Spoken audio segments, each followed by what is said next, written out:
परमेश्वर कस्तो हुनुहुन्छ, उहाँको परिचय हामीले कसरी थाहा पाउने भन्दाखेरि उहाँ सर्वशक्तिमान परमेश्वर हुनुहुन्छ, उहाँ अद्वितीय परमेश्वर हुनुहुन्छ, उहाँ जस्तो अर्को कुनै व्यक्ति छैन।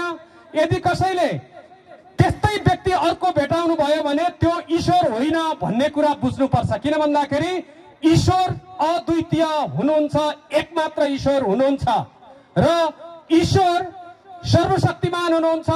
ईश्वरसँगको शक्ति कुनै पनि थोकसँग तुलना गर्न सकिँदैन। त्यो सर्वशक्तिमान हुनुहुन्छ। यदि कसैले अरूको सहारा लिन्छ भने त्यो ईश्वर होइन। ईश्वर सर्वज्ञानी हुनुहुन्छ, ईश्वरलाई सबै कुरा थाहा हुन्छ। यदि कसैले ज्ञानको अर्को सहारा लिन्छ र म ईश्वर हुँ भन्छ भने त्यो पनि ईश्वर होइन।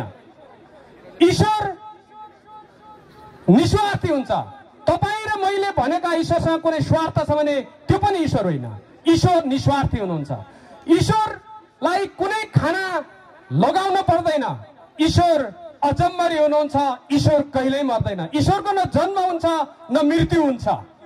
आज त्यही सर्वशक्तिमान परमेश्वर, जो अद्वितीय परमेश्वर, जो सृजनहार परमेश्वर, जो पालनहार परमेश्वर, जो तारणहार परमेश्वर हुनुहुन्छ, त्यो परमेश्वरसँग हामीले भक्ति गरेका छौं र त्यो परमेश्वरका केही गुणहरू तपाईहरुको बीचमा म भन्न चाहन्छु।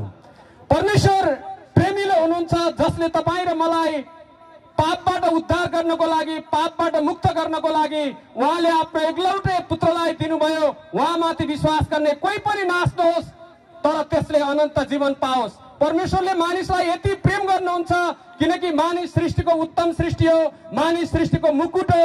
यो मुकुटलाई, यो सृष्टिलाई परमेश्वरले गुमाउन चाहनुहुन्न। हरेक मानिस नरकबाट स्वर्ग फिर्ता भएको चाहनुहुन्छ, परमेश्वरसँग मेलमिलाप भएको चाहनुहुन्छ। त्यो भएको कारणले गर्दा उहाँले आफ्नो एकलौटे पुत्रलाई तपाईं र मेरा निम्ति, पापका निम्ति बलिदान हुनको लागि आजभन्दा 2000 वर्ष पहिले आफ्नो स्वर्गको मान सम्मान इज्जत र वैभवलाई त्यागेर संसारमा बलिदान हुन आउनुभयो। उहाँको बलिदानले गर्दा सारा संसारका सबै पापीहरूका पाप क्षमा हुन्छन्। जसले उहाँलाई आफ्नो मुक्तिदाता र उद्धारकर्ता भनेर विश्वास गर्छ त्यसले अनन्त जीवन प्राप्त गर्दछ। त्यसैले उहाँको गुण भनेको, उहाँको विशेषता भनेको प्रेम हो र अर्को गुण भनेको उहाँको क्षमा हो। उहाँ जब येशू ख्रीष्ट सारा संसारका पापी मानिसहरूको निम्ति क्रुसमा बलिदान हुँदै हुनुहुन्थ्यो, उहाँले यी मानिसहरूले के गरिरहेका छन् जान्दैनन्। जसले उहाँलाई कोर्रा हानिरहेका छन्, भाला रोपिरहेका छन्, थुकिरहेका छन्, ती मानिसहरूलाई येशूले भन्नुहुन्छ यिनलाई क्षमा दिनुहोस्।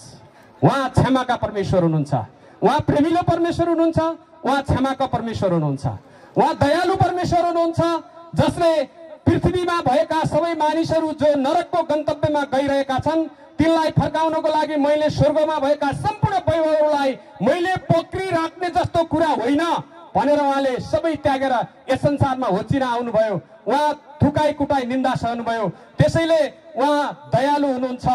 उहाँ येशू ख्रीष्ट उहाँ स्वतन्त्रता दिने छुटकाराको परमेश्वर हुनुहुन्छ। उहाँले भन्नुभयो, हे मेहनत र बोझले दबेका हो म कहाँ हो, म तिमीहरूलाई विश्राम दिनेछु। यदि आत्मामा अशान्ति भएका, आत्मामा बन्धन भएका, आत्मामा दासत्वमा परेका मानिसहरूलाई छुटकारा दिने कोही एउटा विकल्प छ, एउटा बाटो छ, एउटा पुल छ, एउटा भर्याङ छ भने त्यो येशू ख्रीष्ट हुनुहुन्छ। किनकि धर्मशास्त्रमा लेखिएको छ स्वर्गको मुनि र मानिसहरूको बीचमा एक मात्रै